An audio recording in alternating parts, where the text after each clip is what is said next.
नमस्कार दोस्तों। पिछली कक्षा में मैंने आपको अर्थशास्त्र के कुछ प्रकार बताए थे, जैसे पूंजीवादी अर्थव्यवस्था, समाजवादी अर्थव्यवस्था और मिश्रित अर्थव्यवस्था। मैंने आपसे यह कहा था कि भारत की जो अर्थव्यवस्था है वो कैसी अर्थव्यवस्था है। भाई, भारत की अर्थव्यवस्था एक मिश्रित अर्थव्यवस्था है। मैंने आपको यह बताया था, अगर 3 प्रश्नों का निर्धारण, क्या उत्पादन करना है, कितना उत्पादन करना है और उत्पादित वस्तु और सेवा का मूल्य क्या होगा, अगर इसका निर्धारण कोई निजी कंपनी या बाजार द्वारा किया जाता है तो ऐसी अर्थव्यवस्था को हम पूंजीवादी अर्थव्यवस्था कहते हैं। और इसका एग्जाम्पल मैंने आपको लिया था किसका भाई, अमेरिका का। वर्तमान में अगर देखा जाए तो अमेरिका की अर्थव्यवस्था कैसी अर्थव्यवस्था है, तो पूंजीवादी अर्थव्यवस्था है। फिर मैंने आगे बात किया था, इन्हीं अगर तीनों प्रश्नों का निर्धारण अगर सरकार द्वारा किया जाता है तो ऐसी अर्थव्यवस्था को हम कहते हैं समाजवादी अर्थव्यवस्था। फिर मैंने आगे आपसे बात किया था, अगर इन तीनों प्रश्नों का निर्धारण किसी निजी कंपनी और सरकार दोनों मिलकर करती हैं तो ऐसी अर्थव्यवस्था को मैंने कहा था मिश्रित अर्थव्यवस्था। और भारत की अर्थव्यवस्था मैंने आपको बताया था कैसी अर्थव्यवस्था है, मिश्रित अर्थव्यवस्था है। आइए हम आज बात करते हैं एक और अर्थव्यवस्था के प्रकार की, जिसको हम कहते हैं बाजार अर्थव्यवस्था। क्या नाम है भाई, बाजार अर्थव्यवस्था। इसको हम कहते हैं मार्केट इकोनॉमी। क्या कहते हैं, मार्केट इकोनॉमी। कहने का मतलब यह है, अगर इन्हीं तीनों प्रश्नों का निर्धारण, क्या उत्पादन करना है, कितना उत्पादन करना है और उत्पादित वस्तु और सेवा का मूल्य क्या होगा, इनका निर्धारण बाजार की शक्तियों द्वारा किया जाए। अगर इनका निर्धारण बाजार की शक्तियों द्वारा किया जाए तो ऐसी अर्थव्यवस्था को हम कहते हैं बाजार अर्थव्यवस्था। क्या कहते हैं भाई, बाजार अर्थव्यवस्था। बाजार की शक्तियों का मतलब क्या है, बाजार की 2 शक्तियां मानी जाती हैं, एक को कहते हैं मांग और दूसरे को कहते हैं पूर्ति। क्या कहते हैं, एक को कहते हैं मांग और दूसरे को कहते हैं पूर्ति। कहने का मतलब यह है, बाजार की जो शक्तियां होती हैं आपकी, एक का नाम है मांग और दूसरी का नाम है पूर्ति। मांग को हम कहते हैं डिमांड और पूर्ति का मतलब होता है सप्लाई। पूर्ति का मतलब यहाँ से किससे भाई, पूर्ति का मतलब आप समझ सकते हैं, पूर्ति का मतलब होता है उत्पादन।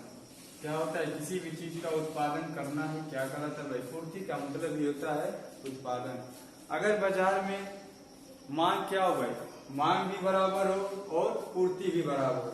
क्या हो, अगर मांग और पूर्ति क्या हो, बराबर हो, मांग और पूर्ति। यहाँ से देखिए प्रश्न आया है, स्टेटमेंट देखिए कि अगर मांग और पूर्ति क्या हो, दोनों बराबर हो तो वस्तु के मूल्य पर क्या प्रभाव पड़ेगा। तो अगर मांग और पूर्ति बराबर होगा तो वस्तु के मूल्य में,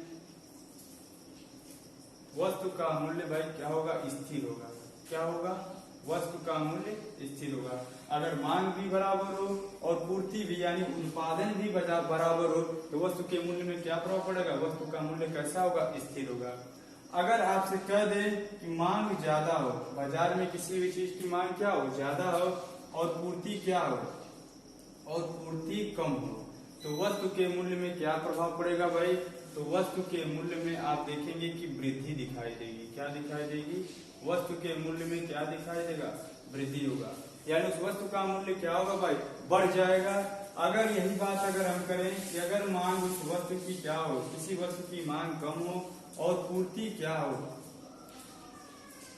पूर्ति ज्यादा हो, तो वस्तु के मूल्य में आप देखेंगे क्या देखने को मिलता है, वस्तु के मूल्य में गिरावट देखने को मिलती है। क्या देखने को मिलता है, वस्तु के मूल्य में गिरावट देखने को मिलती है। तो आप यह ध्यान दीजिए, अगर मांग और पूर्ति क्या हो, दोनों बराबर हो तो वस्तु का मूल्य कैसा होगा, स्थिर होगा।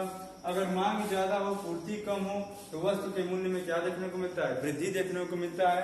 अगर मांग कम हो और पूर्ति ज्यादा हो तो वस्तु के मूल्य में क्या देखने को मिलता है, गिरावट देखने को मिलता है। ये आपका अर्थव्यवस्था के प्रकार में ये था बाजार अर्थव्यवस्था, जिसको मैंने क्या कहा भाई, मार्केट इकोनॉमी। यानी उसी तीनों प्रश्नों का निर्धारण बाजार की शक्तियों द्वारा किया जाता है तो ऐसी अर्थव्यवस्था को हम क्या कहते हैं, बाजार अर्थव्यवस्था। और बाजार की शक्तियां आपको पता है, एक मांग होता है और दूसरी क्या होती है, पूर्ति। पूर्ति का मतलब आप समझ सकते हैं किससे, उत्पादन से। अगर बाजार में मांग और पूर्ति दोनों क्या हो, बराबर हो, तो वस्तु का मूल्य क्या होता है भाई, स्थिर होता है। अगर बाजार में मांग ज्यादा हो, पूर्ति कम हो, तो वस्तु के मूल्य में क्या देखने को मिलता है, वृद्धि देखने को मिलता है। अगर वहीं पे मांग कम हो और पूर्ति ज्यादा हो, तो वस्तु के मूल्य में क्या देखने को मिलता है, गिरावट देखने को मिलता है। आइए हम आगे बात करते हैं कि और क्या क्या अर्थव्यवस्था के प्रकार आपको देखने को नजर आता है। इसके अलावा कुछ बेसिक चीजें हैं, आपको इस पहले लेक्चर में यही बताया जा रहा है। दूसरे लेक्चर में कि अर्थव्यवस्था का जो बेसिक पैटर्न होता है, पहले उसको हम समझ लेंगे, फिर हम अपने चैप्टर पे आएंगे जिसका नाम होगा मुद्रास्फीति। उस चैप्टर का नाम क्या है भाई, मुद्रास्फीति, जिसको आप कहते हैं इन्फ्लेशन। इंग्लिश में क्या कहते हैं, इन्फ्लेशन। उसको हम इसको समझने के बाद पढ़ेंगे। तो आइए अर्थव्यवस्था के वर्गीकरण में कुछ अर्थव्यवस्थाओं को समझते हैं कि अर्थव्यवस्था क्या होती है। वर्गीकरण के बारे में ध्यान दीजिएगा। एक अर्थव्यवस्था का नाम है जिसको आप कहते हैं गिग इकोनॉमी।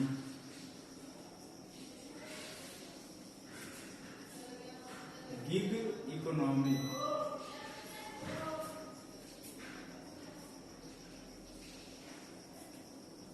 अगर आपसे कोई पूछ दे कि भाई गिग इकोनॉमी क्या है, तो आप क्या बताएंगे, तो सिंपल भाषा में आप कह सकते हैं यह जो अर्थव्यवस्था, यह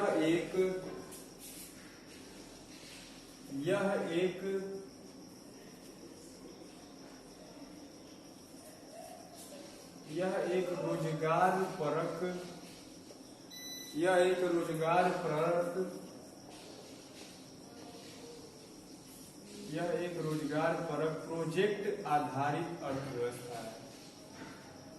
यह कैसी अर्थव्यवस्था है भाई, यह एक रोजगार परक प्रोजेक्ट आधारित अर्थव्यवस्था है।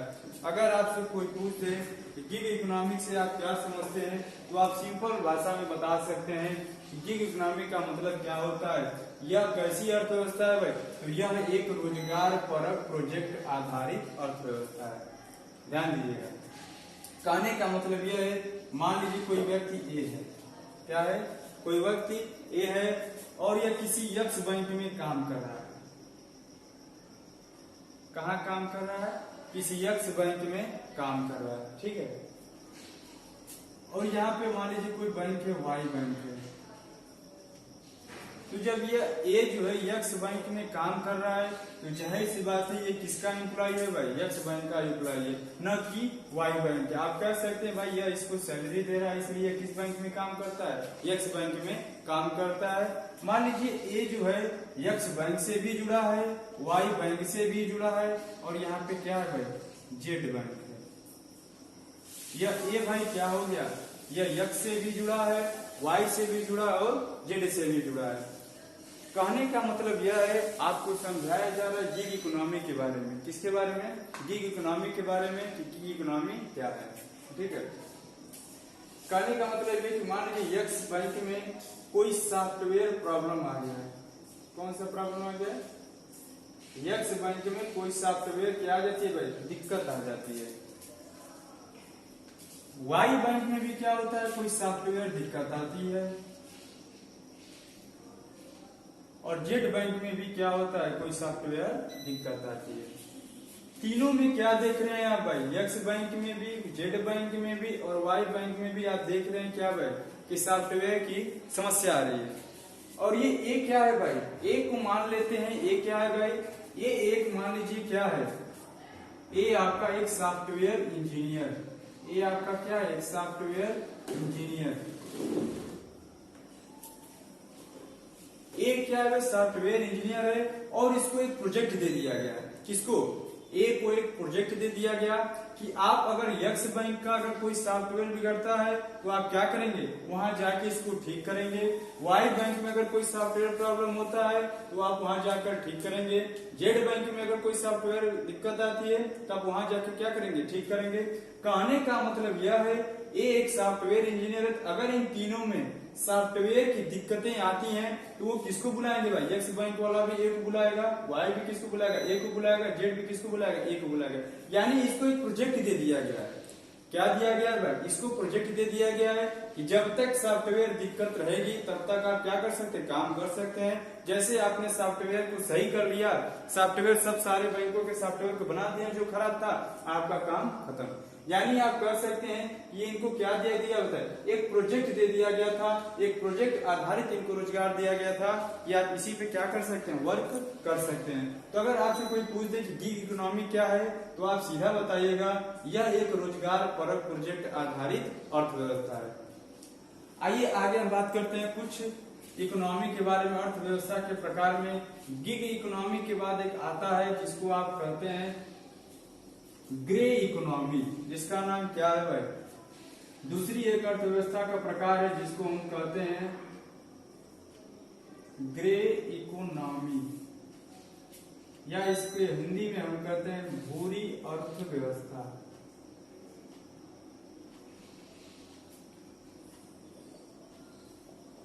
दूसरे गिग इकोनॉमी के बाद आप क्या देखेंगे भाई? दूसरा प्रकार है अर्थव्यवस्था का जिसको हम कहते हैं भूरी अर्थव्यवस्था, जिसको इंग्लिश में क्या कहते हैं? Grey economy. कहने का मतलब यह है, अगर आपसे कोई पूछ दे कि भूरी अर्थव्यवस्था क्या है, तो आप एक शब्द में कह सकते हैं असंगठित क्षेत्र। असंगठित क्षेत्र में काम करने वाले लोग जो लोग होते हैं उसको हम किसके अंतर्गत रखते हैं भाई? ग्रे इकोनॉमी के अंदर, या कह सकते हैं हम कि भूरी अर्थव्यवस्था के अंतर्गत। असंगठित क्षेत्र का मतलब यह होता है, जैसे क्या होता है? कोई मजदूर होता है, क्या मान सकते हैं?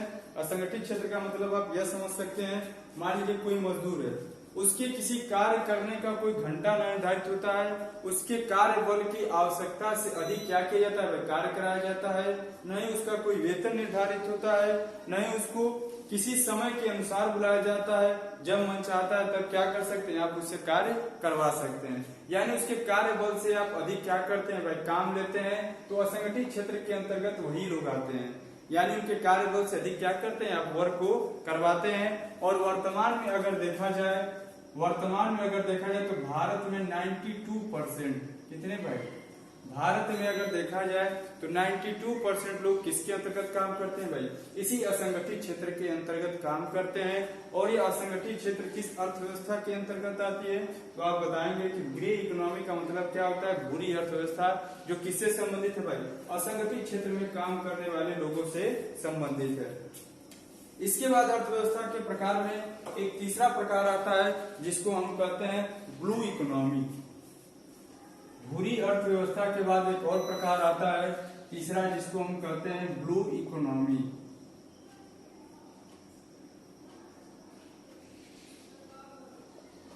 ब्लू इकोनॉमी क्या होता है? ध्यान दीजिएगा, ब्लू इकोनॉमी का मतलब होता है, एक साइंटिस्ट मतलब एक अर्थशास्त्री थे जिनका नाम था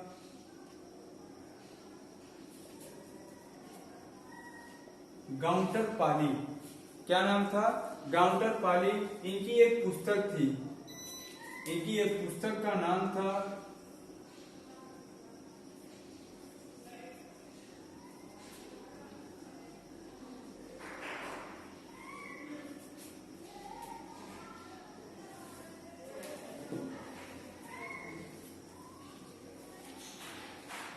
ब्लू इकोनॉमी में आप ध्यान दीजिएगा, अर्थशास्त्री थे जिनका नाम था गाउंटर पाली, जिनकी एक पुस्तक थी 10 years 100 इनोवेशन 100 मिलियन जॉब। इनकी एक पुस्तक थी।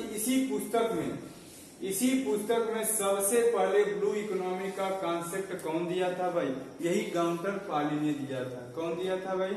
इन्हीं गाउंटर पाली ने। पहली बात यह जानिए कि अपनी पुस्तक में सबसे पहले कॉन्सेप्ट ब्लू इकोनॉमी का किसने दिया था?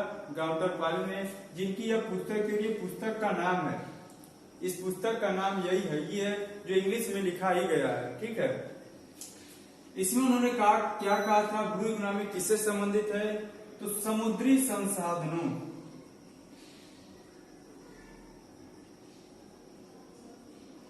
समुद्री संसाधनों से संबंधित जो अर्थव्यवस्था होती है, जो हम व्यापार करते हैं बंदरगाह वगैरह से, समुद्र के किनारे से, शिप वगैरह से, जहाज से जो हमारा माल आयात या निर्यात करते हैं, तो समुद्री संसाधनों से जो अर्थव्यवस्था हमारी चलती है या भारत की अर्थव्यवस्था चलती है उसको किसके अंतर्गत रखते हैं भाई?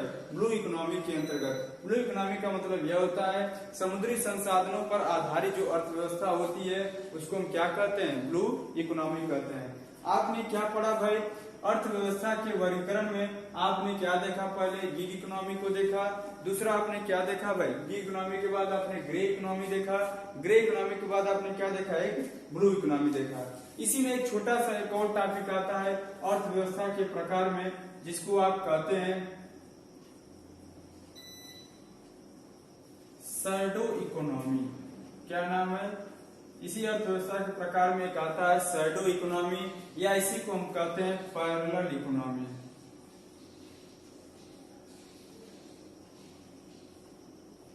अर्थव्यवस्था के प्रकार में एक लास्ट ये आता है जिसको आप कहते हैं शैडो इकोनॉमी या पैरेलल इकोनॉमी। जैसे छायादार अर्थव्यवस्था, क्या कहते हैं हिंदी में इसको? छायादार अर्थव्यवस्था। अर्थात कहने का मतलब है कि जो लोग अपनी आय में से, कहने का मतलब क्या है? अपनी आय में से जो कर को छुपा लेते हैं। कहने का मतलब यह है कि आय से कर को छुपाना, आय में से कर को छुपाना, यानी जो टैक्स को क्या करते हैं भाई? छुपा लेते हैं। उसको किसके अंतर्गत रखते हैं भाई? किस इकोनॉमी के अंदर? शैडो इकोनॉमी के अंतर्गत या पैरेलल इकोनॉमी के अंतर्गत। अब अगर ब्लैक मनी की बात करें, काले धन की बात करें, जिसको आप लोग को पता ही है कि 8 नवंबर 2016 को विमुद्रीकरण हुआ था, उसके दौरान आपको पता है कि काला धन हटाने के लिए सरकार ने क्या क्या प्रयास किए थे, वो सब भी किसके अंतर्गत आता है? इसी शैडो इकोनॉमी या पैरेलल इकोनॉमी के अंतर्गत आता है। इसमें क्या करते हैं लोग? अपने आय या अपनी इनकम में से जो टैक्स वहन करना रहता है उसको क्या कर देते हैं भाई? छुपा देते हैं। या ब्लैक मनी आधारित जो अर्थव्यवस्था होती है उसको हम किसके अंतर्गत रखते हैं भाई? शैडो इकोनॉमी का मतलब क्या होता है? यही होता है। तो आपने देखा अर्थव्यवस्था के प्रकार में कुछ आपने अर्थव्यवस्था को पढ़ा। जैसे एक बार मैं रिपीट कर दे रहा हूँ, गिग इकोनॉमी के बारे में पढ़ा। तो अगर आपसे कोई पूछ दे गिग इकोनॉमी क्या होता है, तो आप सिंपल भाषा में कह सकते हैं यह एक रोजगार परक प्रोजेक्ट आधारित अर्थव्यवस्था है। इसी तरह आपने पढ़ा ग्रे इकोनॉमी के बारे में, बुरी अर्थव्यवस्था क्या होती है, तो आप कह सकते हैं असंगठित क्षेत्र में काम करने वाले लोग जो लोग होते हैं वो किस अर्थव्यवस्था के अंतर्गत रखा गया? उनको ग्रे इकोनॉमी के अंतर्गत या बुरी अर्थव्यवस्था के अंतर्गत। तीसरा आपने पढ़ा एक इकोनॉमी के बारे में जिसका नाम है ब्लू इकोनॉमी। क्या नाम है? Blue economy. ब्लू इकोनॉमी में एक अर्थशास्त्री थे जिनका नाम था गाउंटर पाली। क्या नाम था? गाउंटर पाली। इनकी एक पुस्तक थी 10 years 100 इनोवेशन 100 मिलियन जॉब, इनकी पुस्तक थी। और इसी पुस्तक में सबसे पहली बार ब्लू इकोनॉमी का कॉन्सेप्ट इन्होंने ही दिया था। और ब्लू इकोनॉमी किससे संबंधित है भाई? समुद्री संसाधनों की जो अर्थव्यवस्था होती है उसको किससे संबंधित है भाई? ब्लू इकोनॉमी से। और लास्ट में मैंने क्या बताया भाई? शैडो इकोनॉमी, या जिसको हम कहते हैं पैरेलल इकोनॉमी। यह एक छायादार अर्थव्यवस्था है, या इसी को हम क्या कहते हैं? समांतर अर्थव्यवस्था भी कर सकते हैं। इसमें क्या करते हैं लोग? अपनी इनकम से टैक्स को छुपा लेते हैं, या कर को जो छुपाते हैं, या जो काला धन होता है, काले धन की जो अर्थव्यवस्था संबंधी जो सारी जानकारी होती है वो किस अर्थव्यवस्था के अंतर्गत रखते हैं? अर्थव्यवस्था के वर्गीकरण के शैडो इकोनॉमिक में, या जिसको हम पैरेलल इकोनॉमी भी कहते हैं।